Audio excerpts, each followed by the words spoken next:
दुर्योधन और धृतराष्ट्र की बातचीत तथा विदुर की सलाह।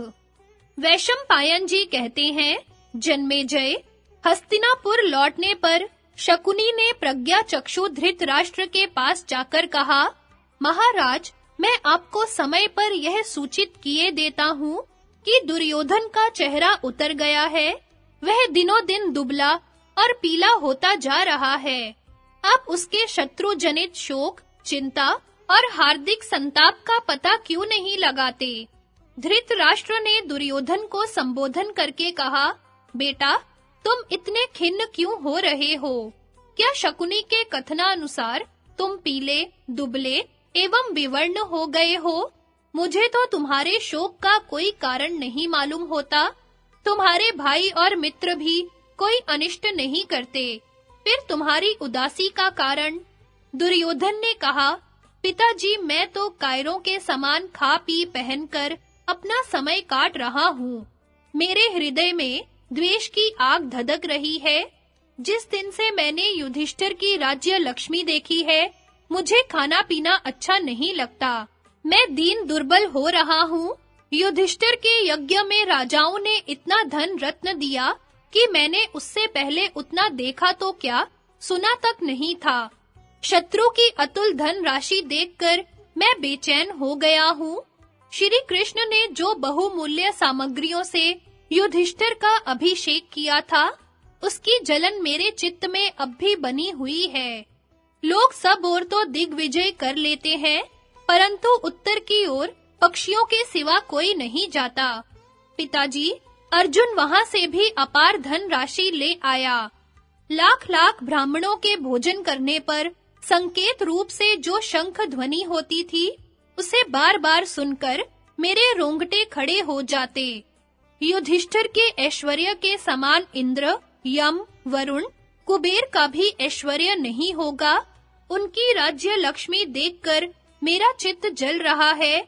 मैं अशांत हो रहा हूँ। दुर्योधन की बात समाप्त होने पर धृतराष्ट्र के सामने ही शकुनी ने कहा, दुर्योधन, वह राज्य लक्ष्मी पाने का उपाय मैं तुम्हें बतलाता हूँ। मैं द्यूत क्रीड़ा में संसार में सबसे अधिक कुशल हूँ। युधिष्ठिर इसके शौकीन तो है, परंतु खेलना नहीं जानते। तुम उन्हें बुलाओ, मैं कपट द्यूत से उन्हें जीतकर निश्चय ही उनकी सारी दिव्य संपत्ति ले लूंगा। शकुनी की बात पूरी हो जाने पर दुर्योधन ने कहा, पिताजी, द्यूत क्रीड़ा कुशल मामा जी केवल द्यूत के द्वारा ही पांडवों की सारी राजलक्ष्मी ले लेने का उत्साह दिखाते हैं। आप इनको आज्ञा दे दीजिए। धृतराष्ट्र ने कहा, मेरे मंत्री विदुर बड़े बुद्धिमान हैं। मैं उनके उपदेश के अनुसार ही काम करता हूँ। उनसे परामर्श करके मैं निश्चय करूंगा कि इस विषय में मुझे क्या करना चाहिए। वे दूरदर्शी हैं। जो बात दोनों पक्ष के लिए हितकर होगी, वही वे कहेंगे। दुर्योधन ने कहा, पिताजी, यदि विदुर जी आ गए, तब तो वे आपको अवश्य रोक देंगे। ऐसी अवस्था में मैं निस्संदेह प्राण त्याग कर दूंगा। तब आप विदुर के साथ आराम से राज्य भोगिएगा। मुझसे आपको क्या लेना है? दुर्योधन के कातर वचन सुनकर धृतराष्ट्र ने उनकी बात मान ली, परंतु फिर जुए को अनेक अनर्थों की खान जानकर विदुर से सलाह करने का निश्चय किया और उनके पास सब समाचार भेज दिया। समाचार पाते ही बुद्धिमान विदुर जी ने समझ लिया कि अब कलयुग अथवा कलह युग का प्रारंभ होने वाला है। विनाश की जड़ जम रही है। वे बड़ी शीघ्रता से धृतराष्ट्र के पास पहुंचे। बड़े भाई के चरणों में प्रणाम करके उन्होंने कहा, राजन, मैं जुए के उद्योग को ही बहुत अशुभ लक्षण समझ रहा हूँ। आप ऐसा उपाय कीजिए जिससे जुए के कारण आपके पुत्र और भतीजों में परस्पर वैर विरोध न हो। धृतराष्ट्र ने कहा, मैं भी तो यही करता हूँ, परंतु यदि देवता हमारे अनुकूल होंगे तो पुत्र और भतीजों में कलह नहीं होगा। भीष्म, द्रोण एवं मेरी और तुम्हारी उपस्थिति में किसी प्रकार की अनीति नहीं होगी।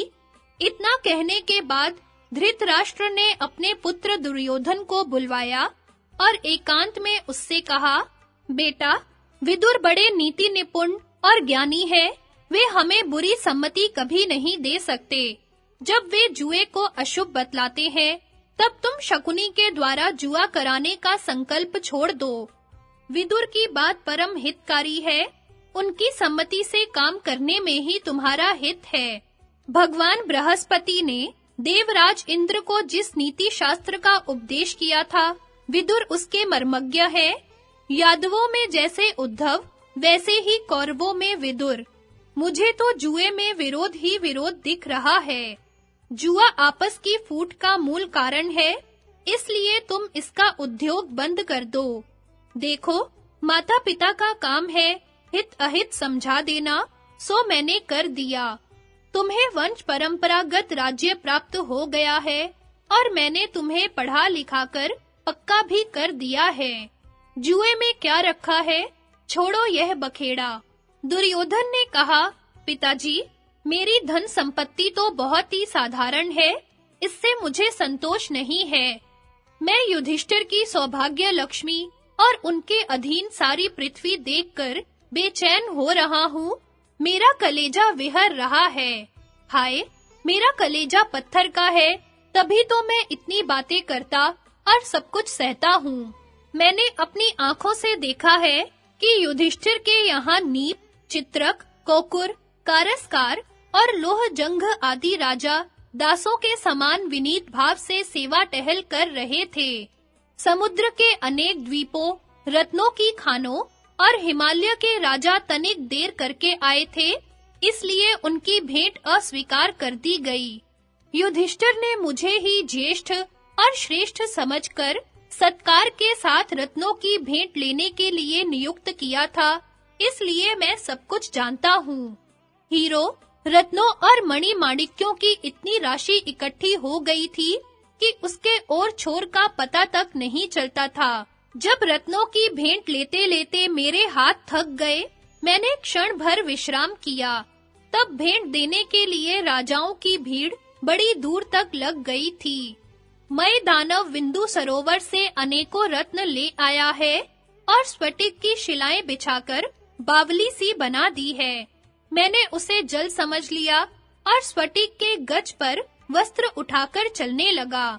भीमसेन ने यह समझकर हंस दिया कि यह हमारी संपत्ति देखकर भौचक्का हो गया है और रत्नों की पहचान में तो बिल्कुल मूर्ख है। जिस समय मैं बावली को स्फटिक का गज समझकर जल में गिर गया, उस समय तो केवल भीमसेन ही नहीं, कृष्ण, अर्जुन, द्रौपदी तथा और भी बहुत सी स्त्रियां हंसने लगी थी। इससे मेरे चित्त को बड़ी चोट लगी है। जिन रत्नों के मैंने कभी नाम भी नहीं सुने थे, उन्हें मैंने पांडवों के पास अपनी आंखों से देखा है। समुद्र पार या समुद्र तट के वनों में रहने वाले वैराम, पारद, आभीर और कित्व जाति के लोग जो वर्षा के जल से उत्पन्न अन्न के द्वारा ही जीवन निर्वाह करते हैं, अनेकों रत्न, बकरे, मेढ़े, गौ, सुवर्ण, खच्चर, ऊंट और तरह-तरह के कंबल लिए भेंट देने को फाटक पर खड़े थे, परंतु उन्हें कोई भीतर नहीं घुसने देता था। मल्लेच्छ देशाधिपति प्राग ज्योतिष नरेश भगदत्त बहुत से ऊंची जाति के घोड़े और उपहार लेकर आए थे, परंतु उन्हें भीतर घुसने की आज्ञा नहीं मिली। चीन, शक, ओड्र, जंगली, बर्बर, काले-काले हार, हूण, पहाड़ी, नीप एवं अनूप देश के वासी राजा रोके जाने के कारण द्वार पर ही खड़े रहे।